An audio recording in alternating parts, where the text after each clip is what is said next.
Hi అందరికీ నమస్తే. నేను మీ భార్గవి. వెల్కమ్ బ్యాక్ టు మనలో మనమాట. ఈ వీక్ మీకు question and answers video share చేస్తానని చెప్పాను, బట్ బాక్స్ ముందేసుకుని కూర్చున్నాను ఏంటి అని అనుకుంటున్నారా? యాక్చువల్గా ఇది యూట్యూబ్ నుంచి మనకు వచ్చిన గిఫ్ట్ అనమాట. అన్బాక్సింగ్ చేద్దామని చెప్పేసి ఇలా పెట్టుకుని కూర్చున్నాను. ఇది ఏం గిఫ్ట్ అంటే new year gift. Every year మనకి యూట్యూబ్ నుంచి గిఫ్ట్ అనేది వస్తుంది కదా. ఇయర్ కొంచెం లేట్ అయింది. యాక్చువల్గా న్యూ ఇయర్కి ఎవరు గిఫ్ట్ ఇచ్చినా ఇవ్వకపోయినా, ఎవరు విష్ చేసినా విష్ చేయకపోయినా యూట్యూబ్ నుంచి కనుక గిఫ్ట్ వస్తే నాకు అదొక సాటిస్ఫాక్షన్. యూట్యూబ్ నుంచి వచ్చినట్టుగా ఫీల్ అవ్వను, మీ నుంచి నాకు వచ్చినట్టుగా ఫీల్ అవుతూ ఉంటాను. సో ఇయర్ అసలు వస్తుందా లేదా అని అనుకుంటూ ఉన్నాను. యాక్చువల్గా డిసెంబర్లోనే మనకి యూట్యూబ్ వాళ్ళు గిఫ్ట్ పంపించేస్తారు, బట్ ఇయర్ రాలేదన్నమాట. అసలు వస్తుందా లేదా అనేది డౌటెడ్గా ఉన్నాను. బట్ ఫైనల్లీ వచ్చేసింది, జనవరిలో వచ్చిందనమాట మనకి.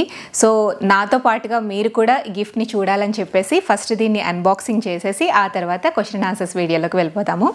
ఓకే, సో అసలు ఈ ఇయర్ ఏం పంపించారు అనేది చూద్దాం. బాక్స్ అయితే చాలా హెవీగా ఉందండి అండ్ కొంచెం పెద్దగానే ఉందన్నమాట.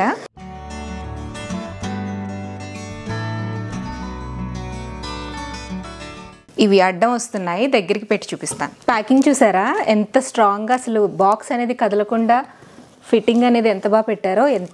చాలా గట్టిగా ఉన్నాయండి ప్యాడ్స్ కూడా, సేఫ్టీ ప్యాడ్స్.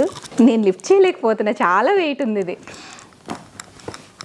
ఎవ్రీ ఇయర్ మా పిల్లల్ని పక్కన పెట్టుకుని గిఫ్ట్ ఓపెన్ చేస్తూ ఉంటాను. ఈరోజు స్కూల్కి వెళ్ళిపోయారనమాట, సో నేనే ఓపెన్ చేసేస్తున్నా. ఏ చెస్ బోర్డా?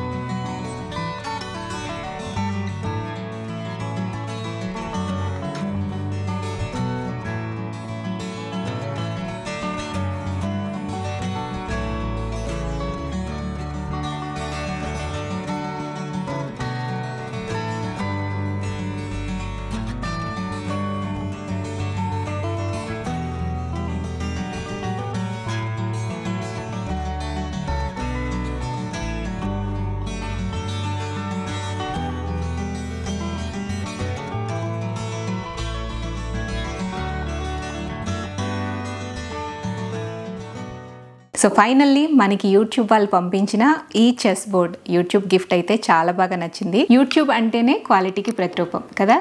యూట్యూబ్లో నాకు బాగా నచ్చే విషయం ఏంటంటే వాళ్ళు మెయింటైన్ చేసే కమ్యూనిటీ గైడ్లైన్స్ లేకపోతే యూట్యూబ్ అనేది ఇప్పుడు ఈ స్థాయిలో ఉండేది కాదు. మీరు ఏ సోషల్ మీడియా అయినా చూసుకోండి, యూట్యూబ్లో ఉన్న కమ్యూనిటీ గైడ్లైన్స్ మీకు ఎక్కడా కూడా ఉండవు. మన లైఫ్లో అయినా రూల్స్ అనేవి లేకపోతే జీవితం అనేది అస్తవ్యస్తంగా అయిపోతుంది. యూట్యూబ్లో ఫ్రీడమ్కి ఎంత ఇంపార్టెన్స్ ఉంటుందో అలాగే సేఫ్టీకి కూడా అంత ఇంపార్టెన్స్ ఉంటుందన్నమాట. మనకి ఇన్ కేస్ ఏదైనా ప్రాబ్లం వచ్చి కనుక మెయిల్ పెడితే ఇమ్మీడియట్గా రెస్పాండ్ అవుతారు. ఆ కమ్యూనిటీ గైడ్లైన్స్ ఆ విధంగా ఉంటాయి. అందుకే నాకు యూట్యూబ్ అంటే బాగా ఇష్టం, ఏ సోషల్ మీడియాతో కంపేర్ చేసుకున్నా. సో యూట్యూబ్ గిఫ్ట్ ఓపెన్ చేసేసాం కదా, నాకైతే గిఫ్ట్ చాలా బాగా నచ్చింది. మీకు ఎలా అనిపించింది అనేది కామెంట్ సెక్షన్లో చెప్పండి. అయితే ఇప్పుడు మనం క్వశ్చన్ అండ్ ఆన్సర్స్ వీడియోలోకి వెళ్ళిపోదాం. కమ్యూనిటీ పోస్ట్ పెట్టాను కదా, దానికైతే చాలా కామెంట్స్ వచ్చాయి. మ్యాక్సిమం రిప్లై ఇవ్వడానికి ట్రై చేస్తానండి. ఎక్కువగా లైక్స్ ఉన్న వాటికైతే రిప్లై ఇస్తాను, అంటే వీడియో మరీ లెందీ అయిపోతుంది. సో మ్యాక్సిమం అన్నిటికీ కూడా ఆన్సర్ చేస్తాను. ఫస్ట్ అమ్మ చేతి వంట కామెంట్స్కి ఆన్సర్ చేస్తా, ఓకేనా. ఫస్ట్ కామెంట్ వచ్చేసి సుజని గజ్జల అండి, కొంచెం ఎక్కువ లైక్స్ ఉన్న కామెంట్ అనమాట. Hi Bhargavi, I have a question. You look so calm and composed and happy go person all the time. You are really that cool a person or you get angry and frustrated with kids or husband and relatives? Do you really never lose your patience? What ever calmness we feel while watching your videos, are you and your life eagerly waiting for your question and answer session? So మీరు అడిగింది ఏంటంటే మీరు వీడియోలో కనిపిస్తున్నట్టుగా కామ్గా ఉంటారా లేదా ఇంట్లో కోపపడతారా అని అడుగుతున్నారు కదా. కోపం ఎందుకు ఉండదండి, మనం హ్యూమన్ బీయింగ్సే కదా, మనం ఏమైనా దేవుళ్ళమా కాదు కదా. మన లైఫ్లో ఎన్నో కోపం వచ్చే సిచ్యువేషన్స్ ఉంటాయి. ఆ టైంలో నాకు కూడా కోపం వస్తుంది. కోపం రాకుండా ఎలా ఉంటుంది? అది కూడా ఇలా వర్క్ చేసుకుంటూ, మనం అంటే ఏ వర్క్ లేదనుకోండి, పీస్ఫుల్గా మార్నింగ్ లేచి ఇంట్లో వర్క్స్ చేసుకుని హ్యాపీగా ప్రశాంతంగా పూజ చేసుకుని కొద్దిసేపు మనకి టైం స్పెండ్ చేయడానికి టైం ఉండి టీవీ చూసుకుని ఆ తర్వాత మళ్ళీ పిల్లలు వచ్చే టైంకి వంట చేసుకుని ఇలాగ ఉంటే కోపాలు ఎక్కువ రావు. బట్ వర్క్ స్ట్రెస్ ఉన్నప్పుడు డెఫినెట్గా కోపం అయితే వస్తుంది. ఆ వర్క్ స్ట్రెస్లోంచి ఆ కోపాలన్నీ కూడా బయటకు వస్తాయి. మనకి పని ఒత్తిడి లేనప్పుడు ఖచ్చితంగా కోపం అనేది తక్కువే ఉంటుంది. బట్ పని ఒత్తిడి ఉన్నప్పుడు మాత్రం కోపం ఎవరికైనా ఎక్కువ వస్తుంది. అది లేడీస్కైనా జెంట్స్కైనా ఎవరికైనా, పిల్లలకి కూడా కోపం వస్తుంది కదా. సో కాకపోతే ఏంటంటే సిచ్యువేషన్ని బట్టి మనం ఆ కోపం ఎక్కువ ఉండాలా తక్కువ ఉండాలా, అసలు అక్కడ ఆర్గ్యూ చేయడం అవసరమా లేదా, ఇవన్నీ కూడా చేసుకుంటూ ఉంటాను అంతే అనమాట. ఎర్లీ స్టేజ్లో అంటే మ్యారేజ్ స్టడీస్ అయిపోయిన తర్వాత, మ్యారేజ్ అయిన తర్వాత, పిల్లలు పుట్టిన తర్వాత కొంచెం కోపం అనేది పీక్స్లో ఉంటుందన్నమాట. అప్పుడేంటంటే మనం అప్పుడే కదా ఫ్యామిలీలోకి ఎంటర్ అవుతాము, కొత్త రిలేషన్స్, కొత్త సిచ్యువేషన్స్ని ఫేస్ చేస్తాము. అలాంటప్పుడు కొంచెం కోపం ఎక్కువ ఉండేది, ఎక్కువగా అరిచేదాన్ని, అలిగేదాన్ని, కోపగించుకునేదాన్ని. బట్ ఇప్పుడేంటంటే మన లైఫ్ జర్నీ జరుగుతూ ఉండే కొద్దీ కూడా చాలా సిచ్యువేషన్స్ని హ్యాండిల్ చేసి ఉంటాం కాబట్టి ఏ సిచ్యువేషన్లో మనం అగ్రెసివ్ అవ్వాలి, ఏ సిచ్యువేషన్లో కామ్ డౌన్ అయిపోవాలి అనేది మనకి తెలుస్తుంది కదా. సో ఆ విధంగా లైఫ్ని లీడ్ చేస్తున్నాను అనమాట. ఇంతకుముందు కొంచెం కోపం వచ్చినా వెంటనే ఆర్గ్యూ చేయటము, లేదంటే ఏంటి అనేది క్వశ్చన్ రైజ్ చేయడం లాంటివి చేసేదాన్ని. బట్ ఇప్పుడు కామ్ అయిపోతున్నాను అనమాట, మాట్లాడడం మానేస్తున్నాను. వాళ్ళే అర్థం చేసుకుంటారు. ఇప్పుడు చిన్నపిల్లలు అనుకోండి, బాగా చిన్న వయసు 10 years 12 years పిల్లలు అయితే మనం చెప్పితే తప్ప వాళ్ళు అర్థం చేసుకోలేరు. బట్ ఒక సిచ్యువేషన్ జరిగినప్పుడు అర్థం చేసుకునే స్టేజ్ ఉన్న వాళ్ళకి, పెద్దవాళ్ళకైనా, పెద్ద బాబు ఉన్నాడు, వాడు కూడా ఏజ్ కొంచెం ఇప్పుడు 10th క్లాస్కి వచ్చేసాడు, వాడికి కూడా అన్నీ అర్థం చేసుకునే స్టేజ్ వచ్చేసింది. సో అలాంటి సిచ్యువేషన్స్లో కూడా నేను అక్కడ మిస్టేక్ జరిగింది, ఏదైనా ప్రాబ్లం ఉంది అంటే ఫస్ట్ చెప్తా, ఇది అని చెప్తాను, ఇది కాదు ఇలా అని చెప్తాను. వినలేదనుకోండి, నేను ఏమి ఆర్గ్యూ చేయను, మాట్లాడను, కామ్ అయిపోతాను అనమాట. మనం అరిచి గోల చేసి ఆర్గ్యూ చేసే దానిలో తగిలే దెబ్బ కన్నా కూడా కామ్గా ఉంటే గట్టిగా దెబ్బ తగులుతుంది అనమాట. సో అందుకని ఎంత వీలైతే అంత కామ్గా ఉండడం నేర్చుకోండి. అంటే సిచ్యువేషన్ని బట్టి. అది చిన్నపిల్లల దగ్గర మాత్రం ఖచ్చితంగా చెప్పాలి, చెప్పకపోతే వాళ్ళకి తెలియదు కదా. పెద్దవాళ్ళకి ఒకసారి చెప్తాము, వినకపోతే మనం ఏం చేయలేం. ఆర్గ్యూ చేస్తే గొడవ పెద్దదవుతుంది తప్ప దానివల్ల ఏం ఉపయోగం ఉండదన్నమాట. సో అది నేను హ్యాండిల్ చేసే పద్ధతి అంతే, ఇంకేం లేదు. వినా SB9CS అని ఎవరో కామెంట్ చేశారండి. మీ basic details like age, studies, love or arranged marriage, మీ హెయిర్ కేర్ రొటీన్, యూట్యూబ్ ముందు ఏమైనా జాబ్ చేసేవారా, మీ యూట్యూబ్కి టీమ్ ఏమైనా ఉందా, ఎక్సెట్రా అని అడిగారు. ఇవన్నీ మీలో చాలా మందికి తెలిసే ఉండొచ్చు. అంటే నన్ను ఫస్ట్ నుంచి ఫాలో అయ్యే వాళ్ళందరికీ తెలిసే ఉండొచ్చు. నాకు ఎర్లీగా మ్యారేజ్ అయిపోయింది, 30+ అనుకోండి, ఓకేనా. స్టడీస్ వచ్చేసేసి నేను BSc కంప్యూటర్ సైన్స్ చేశాను అనమాట. నాది సబ్జెక్ట్స్ వచ్చేసి maths, electronics and computer science అనమాట. అరేంజ్డ్ మ్యారేజ్ అండి మాది. నెక్స్ట్ హెయిర్ కేర్ రొటీన్ అడుగుతున్నారు. హెయిర్ కేర్ రొటీన్ నేనేమి పర్టికులర్గా అంటూ చేయనండి. కాకపోతే ఏంటంటే కొంచెం ఆయిల్ని హీట్ చేసుకుని మసాజ్ చేసుకోవటం, హెడ్ బాత్ చేసే ముందు, మన స్కాల్ప్ని క్లీన్గా ఉంచుకోవటం, అంటే డాండ్రఫ్ రాకుండా ఉంచుకోవటం, రెగ్యులర్గా హెడ్ బాత్ చేయడం, వీక్లీ 2 or 3 హెడ్ బాత్ చేసుకోవటం, హెయిర్ని నీట్గా క్లీన్గా ఉంచుకోవడం మాత్రం చేస్తూ ఉంటాను. పర్టికులర్గా హెయిర్ మాస్కులు ఇట్లాంటివి ఎక్కువ ఏం వాడనండి. రెగ్యులర్గా నార్మల్గానే చేస్తూ ఉంటాను అనమాట. ఇంటేక్ మంచిగా ఫుడ్ తీసుకుంటాను. ఏంటంటే హెయిర్కి, స్కిన్కి మంచిగా హెల్ప్ అయ్యే ఇంగ్రీడియంట్స్తో చేసిన లడ్డూలు కానివ్వండి, లేకపోతే ఆమ్లా, కరివేపాకు, ఇలాంటివి జనరల్ థింగ్స్ అనమాట. అవే కొంచెం ఎక్కువ కన్జ్యూమ్ చేస్తూ ఉంటాను అంతే తప్ప స్పెసిఫిక్గా హెయిర్ కేర్కి సంబంధించి ఏమీ చేయను. స్కిన్ కేర్కి చేస్తా కొంచెం, బట్ హెయిర్ కేర్కి అయితే ఏమీ చేయను. మెయిన్ ఏంటంటే మన ఫుడ్ ఇంటేక్ అండి. ఫుడ్తోనే హెయిర్ అనేది కొంచెం హెల్తీగా ఉండడం లాంటివి జరుగుతూ ఉంటాయి అన్నమాట. హెయిర్ ఫాల్ అనేది నాకు కామన్గా జరుగుతుంది. హెయిర్ ఫాల్ అనేది చాలా ఎక్కువగానే ఉంటుంది. ఎందుకంటే బికాజ్ ఆఫ్ స్ట్రెస్ వల్ల కొంచెం హెయిర్ ఫాల్ అనేది ఉంటుంది. హెయిర్ ఫాల్ని కంట్రోల్ చేసుకోవాలి అంటే కొంచెం స్ట్రెస్ తగ్గించుకోవాలి. యోగా, మెడిటేషన్ ఇలాంటివంటి చేసుకుంటూ ఫుడ్ మంచిగా తీసుకుంటే హెయిర్ ఫాల్ కూడా కంట్రోల్ అవుతుంది అనమాట. వింటర్ సీజన్లో కొంచెం ఎక్కువ హెయిర్ ఫాల్ ఉంటుంది, బట్ అది కూడా ఈ మధ్య నాకు బాగా తగ్గింది ఫుడ్ ఇంటేక్ మంచిగా తీసుకోవటం వల్ల. ఓకే, హెయిర్ కేర్ అంటే అది. నెక్స్ట్ యూట్యూబ్ ముందు ఏమైనా జాబ్ చేసేవారా అంటే లేదండి. నాకు స్టడీస్ అయిన వెంటనే మ్యారేజ్ అయిపోయింది. మ్యారేజ్ అయిన వెంటనే పిల్లలు, ఆ తర్వాత రెండో వాడు పుట్టిన తర్వాత ఇలా యూట్యూబ్ స్టార్ట్ చేసేసాను అనమాట. యూట్యూబ్లోనే ఇంకా నాకు ఫుల్ జాబ్, ఎవ్రీథింగ్, నా కెరియర్ అంతా యూట్యూబే. సో మీ యూట్యూబ్కి టీం ఏమైనా ఉందా అంటే లేదండి, అందుకే స్ట్రెస్. టీం అయితే ఎవ్వరు లేరు. నాకు అవుట్డోర్ షూటింగ్స్ ఏమైనా ఉన్నప్పుడు మా హస్బెండ్ హెల్ప్ తీసుకుంటాను. ఇంట్లో షూట్ చేసే ప్రతి వీడియో నేనే తీసుకుంటాను, నేనే చేసుకుంటాను. వీడియో షూటింగ్ దగ్గర నుంచి, ఎడిటింగ్ దగ్గర నుంచి, దానికి సంబంధించిన వస్తువులు తెచ్చుకోవడం, ప్రిపరేషన్ అయిన తర్వాత క్లీనింగ్ అన్నీ నేనే అనమాట. సో ఎవ్రీథింగ్ నేనే చేసుకుంటూ ఉంటాను. సో కొంచెం పని ఎక్కువే, బట్ నా వర్క్ని నేను హ్యాపీగా ఎంజాయ్ చేస్తాను కాబట్టి ఒక్కొక్కసారి ఫ్రస్ట్రేషన్ వస్తుంది, బట్ నా వర్క్ని నేను ఇష్టపడుతూ చేస్తాను కాబట్టి నాకు అది హ్యాపీగానే అనిపిస్తుంది. ప్రస్తుతానికైతే ఏ టీము ఏమీ లేదు, నా ఓన్గా నేనే నా స్వహస్తాలతో నేనే చేసుకుంటూ ఉంటాను. ఎక్కడ ప్రమోషన్స్ కూడా ఏమీ చెయ్యను. ఓకే, బేసిక్గా నా రెసిపీస్ మీ అందరికీ నచ్చటం నాకు ఫుల్లీ సాటిస్ఫైడ్ అండ్ చాలా హ్యాపీ అనమాట. దానివల్లే నేను ఈ స్టేజ్లో ఉన్నానని గర్వంగా చెప్తాను. మీ స్కిన్ కేర్ చెప్పండి, ఏ ప్రోడక్ట్స్ బెస్ట్ చెప్పండి అని చెప్పేసి జమీలా సయ్యద్ అని ఎవరో మెసేజ్ చేశారండి.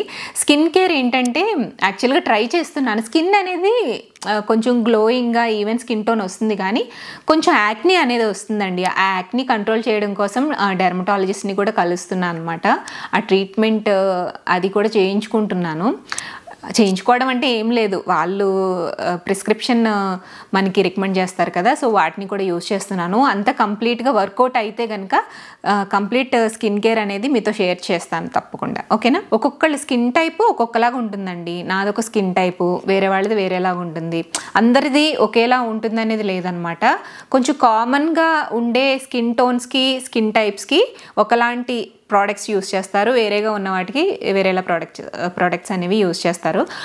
నా స్కిన్ ఏంటంటే కొంచెం నార్మల్ టు డ్రై అనమాట. సో అలాంటి స్కిన్ నాది. నా స్కిన్ రిలేటెడ్గా ఉండే స్కిన్ వాళ్ళకి మేబీ నా ప్రోడక్ట్స్ యూజ్ అవ్వచ్చు, బెనిఫిట్ అవ్వచ్చు. వేరే స్కిన్ టైప్ వాళ్ళకి నేను రికమెండ్ చేసే ప్రోడక్ట్స్ అనేవి యూజ్ అవ్వకపోవచ్చు. సో అందుకని చెప్పేసి దీని మీద కొంచెం డీటెయిల్డ్గా ఒక వీడియో చేద్దాం. ఓకేనా? గౌరీదేవి గారు కామెంట్ చేశారండి. హాయ్ భార్గవి గారు, మిమ్మల్ని చూసి చాలా ఇన్స్పైర్ అయ్యాను. నాకు 2 daughters. నేను house wife present. Before marriage software జాబ్ని Bengaluru and after marriage no job because పిల్లలు చూసుకోవడానికి అని కామెంట్ చేశారు. ఇంకా చాలా ఇష్యూస్ ఉన్నాయండి అన్నారు. అంటే నాకు అర్థం కాలేదు, మీకు ప్రాబ్లమా ఏంటి నాకు అర్థం కాలేదు. అఫ్కోర్స్ ఒకటండి, మనం అంటే జాబే చేయాలి, ఏదో ఎర్న్ చేయాలి, సంపాదించాలి అని కాదు. మన లైఫ్లో సిచ్యువేషన్ని బట్టి మనం హ్యాండిల్ చేసుకుంటూ వెళ్ళాలి. ఇప్పుడు మనకి పిల్లలు ఇంపార్టెన్స్ అనుకోండి, చిన్న పిల్లలు, వాళ్ళని ఫస్ట్ కేరింగ్గా చూసుకోవాలి. వాళ్ళు కొంచెం ఎదిగిన తర్వాత నెక్స్ట్ ఆపర్చునిటీస్ ఇప్పుడు చాలానే ఉన్నాయి. ఆన్లైన్ బిజినెస్లు చేస్తున్నారు, ఫుడ్ బిజినెస్లు చేస్తున్నారు, యూట్యూబ్ వీడియోస్ చేస్తున్నారు. ఏదైనా యునీక్గా స్పెషల్గా క్వాలిటీని మెయింటైన్ చేసుకుంటే కనుక మీకు సక్సెస్ అనేది ఎప్పుడైనా కూడా వస్తుంది. ఇప్పుడే కాదు, ఫ్యూచర్లో అయినా చేసుకోవచ్చు, నో ప్రాబ్లం. ఎవరో కామెంట్ చేశారండి. హాయ్ అక్క, please explain the difficulties you will face by making cooking videos. For making a perfect cooking video to upload, how many times you will practice and fail? Of course your cooking is excellent, but do you really like yours? Do you have any further goals అని చెప్పేసి అడిగారు. బాగా పెద్ద పెద్ద recipes ఉన్నాయనుకోండి, అవి texture కోసం, colour కోసం మాత్రమే తిప్పలు పడుతుంటాను. టేస్ట్ ఎలాగైనా మనం తెప్పించేయచ్చు. ఇన్ని ఏళ్ళ ఎక్స్పీరియన్స్లో మనకి ఏది వేస్తే ఎలా ఉంటుంది, ఏది వేస్తే టేస్ట్ వస్తుంది అనేది ఈజీగా తెలిసిపోతుంది కదండి. స్టార్టింగ్లో అంటే మనకి ఎక్స్పీరియన్స్ అంతగా ఉండదు కాబట్టి కొంచెం అటు ఇటుగా కొంచెం ఎక్కువ ఫెయిల్యూర్స్ అనేవి ఉంటాయి. ఇప్పుడు ఫెయిల్యూర్స్ అనేవి పెద్దగా ఉండవండి. టెక్స్చర్, కలర్ లాంటివి ఏమైనా కనుక ఫెయిల్ అయితే మళ్ళీ సెకండ్ టైం చేసినప్పుడు అది వచ్చేస్తుంది. అది పెద్ద ప్రాబ్లం కాదు. నాకు రెసిపీ తయారు చేయడంలో డిఫికల్టీస్ ఏం ఫేస్ చేయను, బట్ టైం టేకింగ్ అనమాట. ఆ అవుట్పుట్ రావడానికి చాలా టైం తీసుకుంటాను, దాన్ని ఫోటో తీయడానికి చాలా టైం తీసుకుంటాను. రెసిపీ మీకు 1/2 అవర్లో మనం ఇంట్లో చేసుకుంటే దాన్ని లిటరల్గా 4 hours పైనే షూట్ చేస్తాను అనమాట. అంత టైం తీసుకుంటుంది. ఒక్కొక్కసారి ఏంటంటే కొన్ని రెసిపీస్ ఏంటంటే వేడి మీద ఉన్నప్పుడే దాన్ని ఫోటో తీస్తే కరెక్ట్గా క్యాప్చర్ అవుతుంది, లేకపోతే కలర్ టెక్స్చర్ అంతా మారిపోతుంది అనమాట. అలాంటి టైంలో కొంచెం ప్రాబ్లంగా ఉంటుంది, మళ్ళీ చేయాల్సి వస్తూ ఉంటుంది. సో అలాంటివి ఫేస్ చేస్తూ ఉంటానండి నిజంగా. ఎందుకంటే మన ఛానల్లో మీరు చూసినట్లయితే వీడియోస్ అన్నీ కూడా కొంచెం నా వరకు నేను చేసుకోగలిగే విధంగా కొంచెం ప్రొఫెషనల్ షూట్ లాగే నీట్గా ప్రజెంటేషన్ అనేది ఉంటుంది. మీకు క్లియర్గా ఎక్స్ప్లెయిన్ చేసే విధంగా చేస్తాను అండ్ చూపించేది కూడా క్లియర్గా చూపించాలని చెప్పేసి చూపిస్తూ ఉంటాను. సో దానికోసమే నా పాటలు అనమాట, అంతే తప్ప ఇంకేం లేదు. ఫెయిల్యూర్ అయితే చాలా వరకు మినిమల్ అండి. అదే చెప్తున్నా కదా, కలర్ అండ్ టెక్స్చర్ కోసం మాత్రమే నేను తిప్పలు పడతాను అంతే. టేస్ట్ ఎలాగూ ఆబ్వియస్లీ బాగానే వస్తుంది. ఫర్దర్ గోల్స్ అంటే పర్టికులర్గా నా గోల్స్ అంటే ఏం లేవండి. నా ఫ్యామిలీతో నేను హ్యాపీగా ఉండాలి, పిల్లలు ఎడ్యుకేషన్ బాగుండాలి, నా ఫ్యామిలీకి నా వంతు సపోర్ట్ నేను చేయాలి. దానికి తగ్గట్టు ఈ యూట్యూబ్ని లాంగ్ టర్మ్లో మంచిగా మీకు నచ్చే విధంగా రెసిపీస్ పోస్ట్ చేసుకుంటూ వెళ్ళాలి. అంతేగాని పెద్ద పెద్ద గోల్స్ అయితే ఏమీ లేవు ప్రస్తుతానికి. ఓకేనా. మనీ వీడియోస్ ఎవరో కామెంట్ చేశారు. హాయ్ భార్గవి గారు, your recipes are very detailed but not too long and simple enough for bachelors, especially when you take those in consideration. Like, do you have a team coming up with ideas behind the scenes? Team లేనప్పుడు మీకు behind the scenes ఎందుకు ఇంట్రెస్టెడ్గా ఉండవు. Behind the scenes ఎప్పుడైనా సరే వ్యూవర్స్కి, చూసే వాళ్ళకి కొంచెం ఇంట్రెస్టెడ్గా ఉండాలి, ఫన్గా ఉండాలి, ఎంటర్టైన్ అవ్వాలి. జస్ట్ పవర్ ఇప్పుడే వచ్చింది, పోయిందనమాట మధ్యలో. యాక్చువల్గా పవర్ పోవడం మంచిదైంది, ఎందుకంటే నేను రికార్డ్ అయిందా లేదా వాయిస్ అనేది చెక్ చేసుకుంటే వాయిస్ రికార్డ్ అవ్వలేదు. మా ఇంట్లో బ్యాటరీ అయిపోయింది అనమాట, ఇప్పుడే పెట్టాను. మళ్ళీ అది ఛార్జ్ అయ్యి పెట్టి రికార్డ్ చేయాలంటే చాలా టైం తీసుకుంటుందని చెప్పి వితౌట్ మైక్ వాయిస్ని ఇచ్చేస్తున్నాను. ఏమనుకోవద్దండి, కొంచెం ఏమైనా డిస్టర్బెన్స్ ఉంటే కనుక, నాయిస్ ఉంటే ఇగ్నోర్ చేసేసేయండి. ఓకేనా. మళ్ళీ లేట్ అయిపోతుంది, మా పిల్లలు స్కూల్ నుంచి వచ్చేసరికి ఇది వీడియో షూట్ చేసేసేయాలి, ఎడిట్ చేసి మీకు పోస్ట్ చేయాలి. ఏం శామ్యుయల్ అని చెప్పి ఎవరో కామెంట్ చేశారు. సో యూట్యూబ్ వీడియోస్ ఎలా షూట్ చేస్తారు, టైం ఎలా మేనేజ్ చేస్తారు చెప్పండి, న్యూ యూట్యూబర్ నేను, సో ప్లీజ్ అని చెప్పేసి కామెంట్ చేశారు. నేను యూట్యూబ్ వీడియో ఎలా షూట్ చేస్తాను అనేది డెఫినెట్గా వీడియోని అయితే పోస్ట్ చేస్తానని ఇప్పుడే చెప్పాను కదా. అది మాత్రం ఫ్యూచర్లో ఏదో ఒక టైంలో పోస్ట్ చేస్తానండి. టైం మేనేజింగ్ ఎలా అని అడుగుతున్నారు. టైం మేనేజింగ్ నాకు కూడా టైం ఒక్కొక్కసారి సరిపోదు, ఇంట్లో వంట చేయడానికి కూడా ఒక్కొక్కసారి టైం సరిపోదు అనమాట. అప్పటికప్పుడు ఏదో పెసరపప్పు వేసేయటమో, పప్పు పచ్చడితో తినేయటమో, లేదంటే ఇన్స్టెంట్గా అయిపోయే రసం, ఇలాంటివి అప్పటికప్పుడు చేసే రెసిపీస్ చేసేస్తూ ఉంటాను. నాకు వీడియో షూట్ చేసి ఎడిట్ చేసి పోస్ట్ చేసే టైంకి లంచ్ టైం అయిపోతూ ఉంటుంది. ఆ టైంలో ఒక హాఫ్ అన్ అవర్లో అయిపోయే ఇన్స్టెంట్ రెసిపీస్ ఏవో అలా చేసేస్తూ ఉంటాను అనమాట. నాకు కూడా ఒక్కొక్కసారి టైం సరిపోదండి. బట్ ఏంటంటే టైం మేనేజింగ్ ఎలా చేసుకోవచ్చు అంటే, మార్నింగ్ మీరు లేవగానే టీ ఆర్ కాఫీ ఏదో ఒకటి తీసుకుంటూ ఉంటారు కదా. సో అలాంటప్పుడు మనకి ఈరోజు ఏమేం పనులు ఉన్నాయి, ఏమేం స్కెడ్యూల్ చేసుకోవాలి, ఏ వర్క్స్ ఫినిష్ చేసేసేయాలి డే కంప్లీట్ అయిపోయే టైంకి అని చెప్పేసి మనం ఒక లిస్ట్ రాసుకున్నాం అనుకోండి. ఆ లిస్ట్లో 1 or 2 థింగ్స్ మిగిలిపోయినా అవి నెక్స్ట్ డేకి షిఫ్ట్ చేసుకోవచ్చు. బట్ అలా స్కెడ్యూల్ చేసుకోవడం వల్ల ఏ టైంకి ఏం చేయాలి అనే ఒక ప్లానింగ్ అనేది మనకి బ్రెయిన్కి వచ్చేస్తుంది కాబట్టి ఆ టైంలో అవి ఫినిష్ చేసేసుకుంటాం మ్యాక్సిమం. సో అదొకటి అలవాటు చేసుకోండి. నేను కూడా అదే చేసుకుంటాను. ఈరోజు నేను ఏమేమి చేసుకోవాలి, షూట్ ఉందా, ఎడిటింగ్ ఉందా, పోస్టింగ్ ఉందా, లేదంటే షూట్కి సంబంధించినవి ఏమైనా ముందుగానే తెచ్చుకోవాలా, ఇలాంటివన్నీ కూడా ప్లాన్ చేసుకుని ఆ రోజు ఏం అవ్వాలి అనేది డెఫినెట్గా మ్యాక్సిమం ఫినిష్ చేసేస్తాను. ఎప్పుడైనా 1 or 2 టాస్క్లు అయితే ఉండిపోతాయి అనమాట. అవి నెక్స్ట్ డేకి, అంటే కంపల్సరీగా చేయాలి అనుకున్నవి ఆ రోజు ఫినిష్ చేసేస్తాను. నెక్స్ట్ డే అయినా చేసుకోవచ్చు అనే వాటిని లాస్ట్లో పెట్టుకుంటాను. అవి ఫినిష్ అయిపోతే లేదంటే నెక్స్ట్ డేకి పోస్ట్ పోన్ చేసుకుంటూ ఉంటాను. అలా ప్లాన్ చేసుకుంటాను. వన్ మోర్ థింగ్ ఏంటంటేనండి, మనం సోషల్ మీడియాలో రీల్స్ అండ్ షార్ట్స్ చూస్తూ చాలా టైంని వేస్ట్ చేసుకుంటూ ఉంటున్నాం ఈ రోజుల్లో. అంటే ఆఫ్టర్ కోవిడ్ ఇది ఎక్కువైంది అనమాట జనాల్లో బాగా. మనం ఎంతసేపు చూస్తున్నాం అనేది మనకి తెలియకుండా మన టైం అంతా వేస్ట్ అయిపోతుంది అలా. అది నేను కూడా గమనించాను. ఒకానొక టైంలో నేను కూడా ఆ ఫేస్ చేశాను అనమాట. కొంచెం ఎక్కువ టైం వేస్ట్ అయ్యేది. బట్ అలా కాదు, మీరు ఎంటర్టైన్ అవ్వాలంటే తినేటప్పుడు, లేదంటే వేరే ఏదైనా పని మనం ఆలోచించకుండా చేయగలిగే పని చేసేటప్పుడు ఆ టైంని అలాగా మనం స్పెండ్ చేసుకుంటే కనుక ఒక 15 minutes or 20 minutes అలా స్పెండ్ చేసుకుని ఆ తర్వాత దాన్ని పక్కన పడేసి మన వర్క్ మనం చేసుకోవాలి. అంతేగాని దేనికైనా కూడా ఎడిక్ట్ అయిపోకూడదు. ఓకే, అలా యూత్ కానివ్వండి, లేదంటే ఇంట్లో ఉండే లేడీస్ కానివ్వండి, ఇలా చాలామంది అలా టైం వేస్ట్ అయిపోతూ ఉందన్నమాట. మనం ఏమనుకుంటాం అంటే నాలెడ్జ్ గెయిన్ చేయొచ్చు కదా అని అనుకుంటాం, కానీ మన బ్రెయిన్లో ఉండే స్టఫ్తో అది అలా ఇన్పుట్ అవుతుంది, కానీ దాన్ని అక్కడ స్టోర్ చేసుకోవట్లేదు, అది ఎక్కడికో వెళ్ళిపోతుంది, మళ్ళీ గుర్తు కూడా ఉండదు. అంత బిజీగా అయిపోతుంది మన బ్రెయిన్. సో అందుకని ఎక్కువ టైం వేస్ట్ చేసుకోవద్దు అంతే. శ్రీనిత్య గారు కామెంట్ చేశారు, we love you, we want know about money saving and do videos regarding kurta set saris. ఇవన్నీ మనకి మనలో మన మాటలో వచ్చేస్తాయి కదండి వీడియోస్. ఇంకొకటి మనీ సేవింగ్ విషయానికి వస్తే, మనీ సేవింగ్ వచ్చేసి మా హస్బెండ్ చూసుకుంటారు, దానికి రిలేటెడ్ నేను ఏమీ ఆలోచించను, దానికోసం నా బ్రెయిన్ వేస్ట్ చేయను అనమాట. సో అవన్నీ కూడా మా హస్బెండ్ చూసుకుంటూ ఉంటారు. ఫ్యూచర్ ప్లానింగ్స్, ఫ్యూచర్ మనం ఎక్కడ ఇన్వెస్ట్ చేస్తే ఎట్లా మనం ఎంత మనం గ్రాప్ చేయొచ్చు, ఎంత మనకి బెనిఫిట్ ఉంటుంది, ఇవన్నీ కూడా ఆయన చూసుకుంటారు. నేను పెద్దగా దాని గురించి ఆలోచించను. బట్ నా వరకు ఏంటంటే, నా వీడియోస్ వరకు కొంచెం ఖర్చు ఎక్కువైనా, కాస్ట్ ఎక్కువైనా కూడా క్వాలిటీ ఉంటే ఐటమ్కి స్పెండ్ చేసేస్తూ ఉంటాను నేను. ఎందుకంటే నేను క్వాలిటీ అవుట్పుట్ మీకు ఇవ్వాలి కాబట్టి.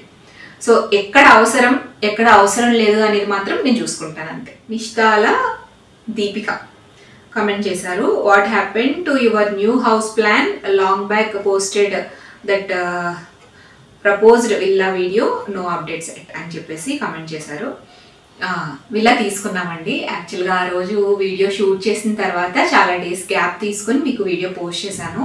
ఆ తర్వాత కొన్ని రోజులకి మేము అది కన్ఫర్మ్ చేసుకున్నాం అనమాట. వీడియో చేశాక ఎంతమంది కామెంట్ చేశారో, అసలు ఇలాంటివి చూసుకోండి, అవి చూసుకోండి, ఇవి చూసుకోండి, ఇట్లా ప్లాన్ చేసుకోండి, అసలు ఎంతమంది సజెస్ట్ చేశారండి. చాలా హ్యాపీ అనిపించింది. నేను మీతో ఓపెన్గా వీడియోస్ పెట్టలేను కానీ, అంటే వ్లాగ్స్ వీడియోస్ నేను ఎక్కువగా పోస్ట్ చేయలేను కానీ, బట్ నేను మీతో చాలా కనెక్ట్ అవుతూ ఉంటానండి.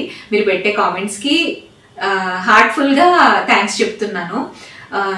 చాలా కనెక్ట్ అయిపోతూ ఉంటాను అనమాట. ఆ కామెంట్స్ చదివేటప్పుడు అవును నిజమే కదా కరెక్ట్ కదా అని చెప్పేసి కనెక్ట్ అయిపోతూ ఉంటాను మీరు పెట్టే కామెంట్స్తో.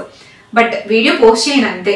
ఆ సజెషన్స్ అన్నీ తీసుకున్నాము, దానికి తగ్గట్టుగా అక్కడ కరెక్ట్గా ఉందా లేదా అవన్నీ కూడా ప్లాన్ చేసుకుని మొత్తానికి కన్ఫర్మ్ చేసేసామండి.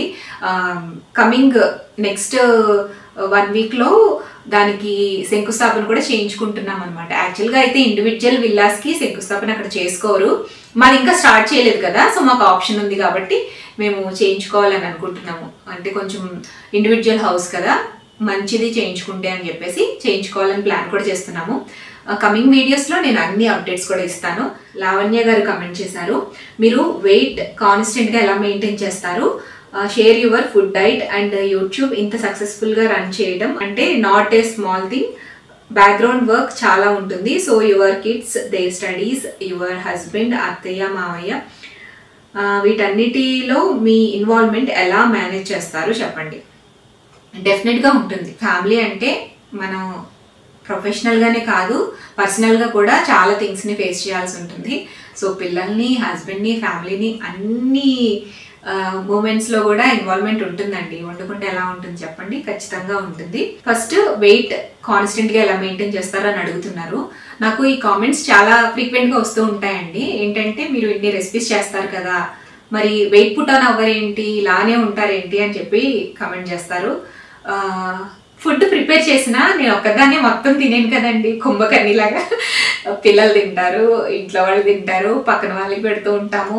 నేను ఫస్ట్ నుంచి కూడా ఏంటంటే ఫుడ్ అన్ని రకాలు తింటాను కానీ లిమిటెడ్గా తింటాను అనమాట. కొంచెం కొంచెం మాత్రమే తీసుకుంటూ ఉంటాను, బట్ అన్ని తింటాను. మేబీ దానివల్ల కూడా అవ్వచ్చు. అండ్ ఇంకొకటి ఏంటంటే, నేను ఎప్పుడైతే పుటాన్ అవుతున్నానని నాకు అనిపిస్తుందో డెఫినెట్గా వెంటనే వాకింగ్, తర్వాత యోగా ఇలాంటివి చేసేస్తూ ఉంటాను అనమాట. మనం ఏదైనా సరే ఫుడ్ తినకుండా ఆపేయకూడదు, ఫుడ్ కంట్రోల్డ్గా తినాలి. At the same time physical activity కూడా ఉండాలి. ఎవరికైనా సరే మనం తినదే ఆరాయించుకునే శక్తి కూడా మనకు ఉండాలి. అప్పుడే మన బాడీ కానీ మన మిషన్ కానీ బాగా పనిచేస్తుంది అనమాట. సో అది ఫుడ్ తీసుకోవాలి, మంచిగా కన్జ్యూమ్ చేయాలి, మన బాడీకి ఎంత అవసరమో అంత కన్జ్యూమ్ చేయాలి, ఫిజికల్ యాక్టివిటీ చేసుకుంటూ ఉండాలి. నేను కూడా వెయిట్ గెయిన్ అయ్యేటప్పుడు కొన్ని ఫుడ్ రెసిపీస్ అనేవి నాకు నేనుగా సొంతగా పెట్టుకున్నాను. ప్రోటీన్, కార్బ్స్ అండ్ విటమిన్స్ ఇలాగ అన్నీ ఉండేటట్టుగా మెన్యూ అనేది క్రియేట్ చేసుకుంటాను అనమాట. అలాగే ఫుడ్ తీసుకుంటూ ఉంటాను. అలాంటి వీడియోస్ కూడా మనం అమ్మ చేతి వంటలో డెఫినెట్గా ప్లాన్ చేద్దాం. ఫ్యామిలీ ఇన్వాల్వ్మెంట్ కూడా కంపల్సరీగా ఉంటుందండి. చాలా రకాల స్ట్రెస్ ఫుల్ ఫేజెస్ కూడా మనం ఫేస్ చేస్తాం డెఫినెట్గా, ఎందుకు ఫేస్ చేయము, బట్ అలాంటివన్నీ కూడా చాలా వరకు ఫేస్ చేస్తాం. ఎస్పెషల్గా అత్తయ్య ఎక్స్పైర్ అయిపోయిన తర్వాత ఎన్నో ఫేస్ చేసామండి. చాలా అంటే అన్నీ ఓపెన్గా బయటికి చెప్పలేం, కానీ చాలా రకాల స్ట్రగుల్స్ ఉంటాయి. ఎందుకంటే సడన్గా ఒక పాత్ నార్మల్గా వెళ్తున్న పాత్లో ఏమైనా అబ్స్టకల్స్ వస్తే మనం తడబడటం సహజం కదా. టైం వెళ్ళే కొద్దీ అన్నీ నార్మల్ అయిపోతాయి. అటువైపు నుంచి ఇటువైపు నుంచి అన్ని విధాలుగా ఆలోచించుకొని ఏది జరిగితే బాగుంటుంది, ఎవరికి ఏది నచ్చినట్టుగా చేయొచ్చు, ఇలాంటివన్నీ ప్లాన్ చేసుకుంటూ వాళ్ళకి నచ్చజెప్పుకోవటం మనం చెప్పే విధానంలో కూడా ఉంటుందండి. సో నచ్చజెప్పుకుంటూ అన్నీ సామరస్యంగా ఉండేలాగా చూసుకునేదే ఫ్యామిలీ ప్లానింగ్. శైలేష్ గారు కామెంట్ చేశారు, హాయ్, మీరు వీడియో షూట్ ఎలా చేస్తారు అండ్ రా వీడియోస్ని ఎలా పిక్ చేసుకుంటారు అండ్ ఎడిట్ ఎలా చేస్తారు అండ్ వాయిస్ ఓవర్ ఎలా ఇస్తారు, camera model, mic, editing tools, thumbnails, uploading source, ఇవన్నీ అడుగుతున్నారు. యాక్చువల్గా షూట్ ఎలా చేస్తాను అనేది వీడియో చేస్తానని చెప్పాను కదా. అండ్ మిగిలిన థింగ్స్ అన్నీ కూడా మనకి టెక్ ఛానల్స్లో చాలా ఈజీగా అవైలబుల్ ఉంటాయండి. మనం ఎలా చేసుకోవచ్చు, ఎలా అప్లోడ్ చేసుకోవాలి, ఏ టూల్స్ యూజ్ చేయాలి, ఎలా థంబ్నెయిల్స్ క్రియేట్ చేయాలి, ట్యాగ్స్ ఎలా ఇవ్వాలి, ఇవన్నీ కూడా టెక్ ఛానల్స్లో విపరీతంగా ఉంటాయి. నేను అలాగే నేర్చుకున్నదే, మీరు కూడా డెఫినెట్గా ఆ వీడియోస్ చూస్తే చాలా స్టఫ్ మనకి తెలియనివి కూడా మనకి తెలుస్తూ ఉంటాయి అనమాట. ఇప్పుడు లేటెస్ట్గా చాలా అప్డేట్స్ వచ్చేసాయి. నేను ఎప్పుడుదో ఫాలో అవుతూ ఉంటాను. లేటెస్ట్గా వచ్చిన టెక్నాలజీ మీరు ఫాలో అయితే మీకు ఇంకా ఈజీగా ఉంటుంది అనమాట. సో అప్డేట్స్ ఎప్పుడు వస్తూ ఉంటాయి కాబట్టి టెక్ ఛానల్స్లో అవి ఫాలో అవ్వడం మీకు చాలా హెల్ప్ఫుల్ అవుతుంది. ఓకే, నెక్స్ట్ నాగశ్రీ గారు కామెంట్ చేశారు, హాయ్ అక్క, మీరు యూట్యూబ్ను మీ ఫ్యామిలీని ఎలా బ్యాలెన్స్ చేస్తున్నారు, టైం ఎలా మెయింటైన్ చేస్తున్నారు చెప్పండి, మార్నింగ్ నుంచి ఈవినింగ్ వరకు మీ డే ఎలా ఉంటుందో చెప్పండి, a day in my life update చేయండి అని చెప్పేసి. మీరు హౌస్ కొంటామన్నారు, తీసుకున్నారా, హెయిర్ కేర్, ఒక కామెంట్లో ఎన్ని క్వశ్చన్స్ వేశారు. మీ సిస్టర్తో మీరు ఎలా ఉంటారు, మీరంటే చాలా ఇష్టం అక్క, నాకు మీ ప్రతి వీడియో మిస్ అవ్వకుండా చూస్తాను, మీరు చేసే అన్ని వంటలు సూపర్ పర్ఫెక్ట్గా వస్తాయి, నేను ట్రై చేస్తాను. Thank you so much Nagasri గారు. ఫ్యామిలీని అండ్ యూట్యూబ్ని మెయింటైన్ చేస్తే, అంటే నేను బయటికి వెళ్ళి ఫిజికల్గా ఏం వర్క్ చేయను కాబట్టి ఇంట్లోనే చేసుకుంటాను కాబట్టి, ఇంట్లో చేసిందే ఇంట్లో వాళ్ళు తింటారు కాబట్టి మ్యాక్సిమం అక్కడ సెటిల్ అవుతుంది. బట్ కొన్ని రెసిపీస్ మనం లంచ్కో డిన్నర్కో ప్రిపేర్ చేసే ఉండవు, అవి స్పెషల్ రెసిపీస్ ఉంటూ ఉంటాయి. అలాంటప్పుడు చెప్పాను కదా ఇందాక, సింపుల్గా అయిపోయే నాకు రెసిపీస్ ఆల్రెడీ చాలానే రెసిపీస్ మీకు పోస్ట్ చేస్తూ ఉంటాను, చూపిస్తూ ఉంటాను కదా, సింపుల్ రెసిపీస్ అందులోంచి పిక్ చేసేసుకుని అవి లంచ్కి డిన్నర్కి త్వరగా అయిపోయేవి చేసుకుంటూ ఉంటాను అనమాట. సో అలా అయిపోతూ ఉంటుంది. అండ్ ఫ్యామిలీ బ్యాలెన్స్ అంటే డెఫినెట్గా పిల్లల స్టడీస్ అనేవి మనకి మెయిన్ థింగ్ కదా, ఎవరికైనా పేరెంట్స్కి. ఎడ్యుకేషన్కి సంబంధించిందంతా కూడా చిన్నప్పుడు, పిల్లలు చిన్నగా ఉన్నప్పుడు నేను కొంచెం చూసుకుని చెప్పుకునేదాన్ని. మా హస్బెండ్కి కుదిరేది కాదు, ఈవినింగ్ నైట్ చాలా లేట్ అయిపోయేది. బట్ ఇప్పుడు ఏంటంటే ఆయన నా వర్క్ చూసి, నా కష్టం చూసి ఆయన బ్యాలెన్స్ చేసుకుంటున్నారు అనమాట వర్క్ని. అటు ఆ వర్క్ చేసుకుంటూ మిగిలిన టైంని పిల్లల కోసం కేటాయిస్తున్నారు అనమాట స్టడీస్ దగ్గర. అండ్ పిల్లలు పెద్దవాళ్ళు అయిపోయారు కాబట్టి వాళ్ళ ఎడ్యుకేషన్ కూడా పెరిగిపోతుంది కదా. వాళ్ళకి మనం చెప్పాలి అంటే ఫస్ట్ మనం ప్రిపేర్ అవ్వాలి, అందులో ప్రోస్ కాన్స్ చూసుకోవాలి, అవి పిల్లలకి ఎక్స్ప్లెయిన్ చేయాలి. అదంతా టైం టేకింగ్, చాలా టైం టేకింగ్. కాబట్టి మా హస్బెండ్ ఆల్రెడీ జాబ్ లోనే ఉన్నారు కదా, సో ఆయన మెడికల్ ఫీల్డ్ లోనే ఉన్నారు కాబట్టి చాలా వరకు నాలెడ్జ్ ఆయనకు ఉంటుంది. కొన్ని తెలియనివి ఆయన తెలుసుకుని పిల్లలకి చెప్తూ ఉంటారు. కొన్ని సబ్జెక్ట్స్ కి పిల్లలకి ట్యూషన్ పెట్టేశామండి. ట్యూషన్ డైలీ ప్రాక్టీస్ ఉండాలి అని అనుకున్న సబ్జెక్ట్స్ కి బయట ట్యూషన్ పెట్టేశామన్నమాట. ట్యూషన్ మాట్లాడాము. కొన్ని సబ్జెక్ట్స్ మా హస్బెండ్ చూసుకుంటూ ఉంటారు. మెయిన్ ఎడ్యుకేషన్ అనేది పిల్లలకి చాలా ఇంపార్టెంట్ కాబట్టి ఆ విషయంలో మాత్రం ఆయన టేక్ కేర్ చేస్తారండి. డే ఇన్ మై లైఫ్ చేయండి అని చెప్పేసి అడుగుతున్నారు. డెఫినెట్గా అండి, ఇది ఎప్పటి నుంచో చేయాలి అని అనుకుంటున్నాను, కానీ నా షూటింగ్ ఎలా చేసుకుంటానో అనేది మీకు నేను బాకీ ఉండిపోయిన వీడియో చేయాలి. And A day in my life, రోజులో నేను ఎలా బ్యాలెన్స్ చేసుకుంటూ నేను వీడియోస్ చేసుకుంటాను, ఇంట్లో పనులు ఎలా చేసుకుంటాను, ఇవన్నీ కూడా ఎలా చేసుకుంటాను అనేది ఈ వీడియో కూడా మీకు బ్యాలెన్స్ ఉండిపోయాను. అండ్ స్కిన్ కేర్, ఈ 3 వీడియోలు ఖచ్చితంగా మీతో షేర్ చేయాలి ఎప్పటికైనా సరే. నెక్స్ట్ భారతి గారు కామెంట్ చేశారండి, మీరు లైఫ్లో ఏమైనా ప్రాబ్లమ్స్ ఫేస్ చేశారా, చేస్తే ఎలాంటివో చెప్పండి అని చెప్పేసి. ప్రాబ్లమ్స్ అనేవి మనుషులకి కాకపోతే ఏమంటారు, మానవులకి వస్తాయా? డెఫినెట్గా వస్తాయి, మనుషులు ఎవరికైనా వస్తాయి. బట్ వాటిని ఎలా హ్యాండిల్ చేసాము అనేది చాలా ఇంపార్టెంట్. అండ్ అలాంటి లో సిచ్యువేషన్స్లో కూడా మనకి మనం స్ట్రాంగ్గా చెప్పుకోవటము, లేదంటే ఇంకొకరి సపోర్ట్ తీసుకోవటము, మనతో పాటు ఉండేవాళ్ళ సపోర్ట్ కూడా మనకి చాలా ఇంపార్టెంట్. ఇలా చాలా సిచ్యువేషన్స్ అయితే ఫేస్ చేశాను. ఫస్ట్ థింగ్ ఏంటంటే, మ్యారేజ్ అయిన తర్వాత మా హస్బెండ్ స్టడీస్కి 2 years పాటు సపరేట్గా ఉండి ఆయన చదువుకోవటం అనమాట. ఆ టైంలో పెళ్ళైన కొత్తలో కదండి, చిన్నపిల్లలం, ఏమీ తెలియదు. అత్తయ్య వాళ్ళ ఇంట్లో కొన్ని రోజులు, అమ్మ వాళ్ళ ఇంట్లో కొన్ని రోజులు, అలాగా ఫ్యామిలీ అనేది కొంచెం నాకు సపోర్ట్ ఇచ్చింది. అలాంటి టైంలో కూడా మనం ఇలా ఎందుకు పెళ్ళైన తర్వాత కూడా ఇలా ఉండాలా, ఇలా సపరేట్గా ఉండి ఎందుకు ఇలా పుట్టింట్లో ఉండటం, లేదంటే అత్తారింట్లో ఉండటం, మిక్స్డ్ ఎమోషనల్ ఫీలింగ్స్ అనేవి ఆ టైంలో ఉంటాయి. బట్ అలాంటివన్నిటినీ కూడా కొన్ని డిస్టర్బెన్సెస్ ఉన్నా కూడా వాటిని కంట్రోల్ చేసుకుంటూ, డీవియేట్ చేసుకుంటూ, వేరే పనుల్లో మనం ఇన్వాల్వ్ అవుతూ, ఎంగేజ్ అవుతూ, ఇట్లా చాలా కంట్రోల్డ్గా ఆ 2 years కూడా అలా గడిపేశాము. మా ఆయనకి ఎప్పుడు పీజీ సీట్ వస్తుందో అని వెయిట్ చేసిన రోజులు చాలా ఉన్నాయన్నమాట. ఎన్నో ఆ టైంలో నిజంగా దేవుడు గుర్తొచ్చేస్తాడండి మన కష్టాలు ఉన్నప్పుడు కదా. ఎక్కువగా పూజించేస్తూ ఉంటాము, భక్తి ఎక్కువ వచ్చేస్తూ ఉంటుంది అలాంటి టైంలో, ఏవేవో మొక్కేసుకుంటూ ఉంటాము. అలాంటివి కూడా నేను చేశాను ఆ టైంలో. సో ఆ టైం ఒకటి. అండ్ తర్వాత యూట్యూబ్ స్టార్ట్ చేసిన తర్వాత కూడా ఎన్నో రకాల ప్రాబ్లమ్స్ ఫేస్ చేశాను, పర్సనల్గా అండ్ ప్రొఫెషనల్గా కూడా. అవన్నీ బయటికి చెప్పలేం కానీ బట్ చాలా ప్రాబ్లమ్స్ అయితే ఫేస్ చేశానండి.